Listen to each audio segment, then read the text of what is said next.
I am ML Maurya. Welcome to smart competition classes. और आज का हमारा टॉपिक है एक्टिव वॉइस पैसिव वॉइस। और पिछले वीडियो में हम सिंपल प्रेजेंट, प्रेजेंट कंटिन्यूअस और प्रेजेंट परफेक्ट के तीनों के एक्टिव वॉइस से पैसिव वॉइस किस तरह से होते हैं, किस तरह से बनाए जाते हैं, उसके बारे में हम पढ़ ही चुके हैं। और आज हम पढ़ेंगे सिंपल पास्ट, पास्ट कंटिन्यूअस और पास्ट परफेक्ट। देखते हैं कि एक्टिव वॉइस से पैसिव वॉइस की कैसे बनती है। बड़ा ही आसान तरीका है और अच्छे से बन भी जाएगी। देखिए, सिंपल पास्ट में हमारा जो एक्टिव वॉइस का वाक्य होता है तो उसमें सिर्फ सब्जेक्ट, मेन वर्ब की सेकेंड फॉर्म और ऑब्जेक्ट का प्रयोग होता है। ठीक है, जैसे हमारी ये वाक्य ये हमारा कि India won the match, Bharat ने या इंडिया ने मैच जीता, तो ये हमारा सब्जेक्ट हो गया, ये हमारा ऑब्जेक्ट हो गया, ये हमारा मेन वर्ब की सेकेंड फॉर्म हो गई।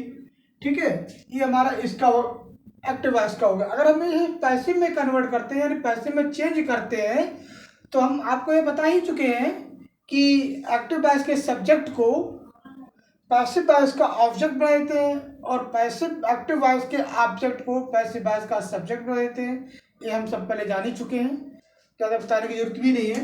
तो अब हम पैसिव में करते हैं तो इसका जो सब्जेक्ट है, ऑब्जेक्ट है, तो हमने इसका सब्जेक्ट बना दिया। ऑब्जेक्ट प्लस बाज या वर्ब प्लस मेन वर्ब की third form plus by plus subject. अब ये सब्जेक्ट इसका है लेकिन हमने यहाँ पर ऑब्जेक्ट की जगह रखा है। ये ऑब्जेक्ट एक्टिव वॉइस का है। ठीक है, हमने सब्जेक्ट के साथ लिख रखा है क्योंकि हमने सब्जेक्ट को ऑब्जेक्ट बना दिया है, ऑब्जेक्ट को सब्जेक्ट बना दिया है। ठीक है, देखते हैं कैसे।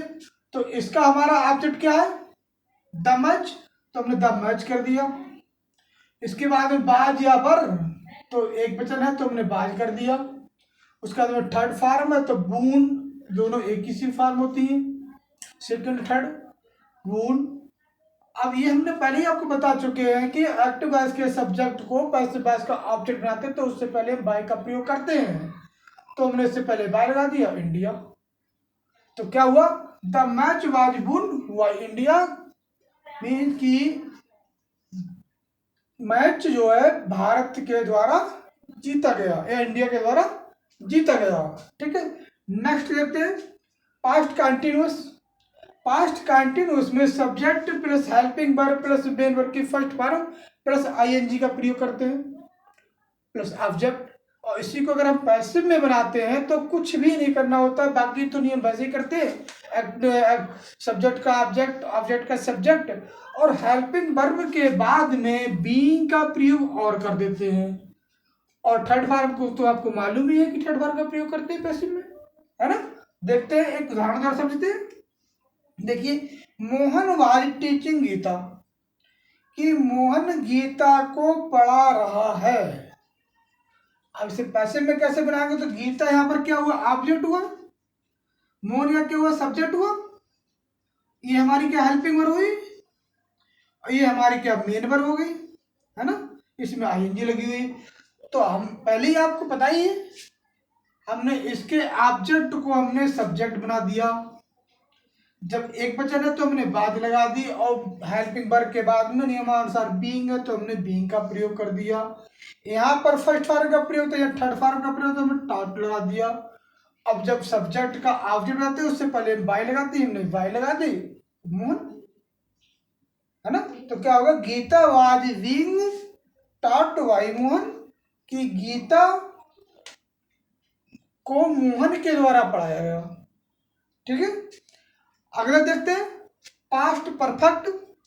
पास्ट परफेक्ट में एक और अच्छी बात यह है कि पास्ट परफेक्ट में सभी वाक्यों में मेन वर्ब की थर्ड फॉर्म का ही प्रयोग होता है, तो हमें अलग से कोई थर्ड फॉर्म की ढूंढने की जरूरत भी नहीं पड़ती है।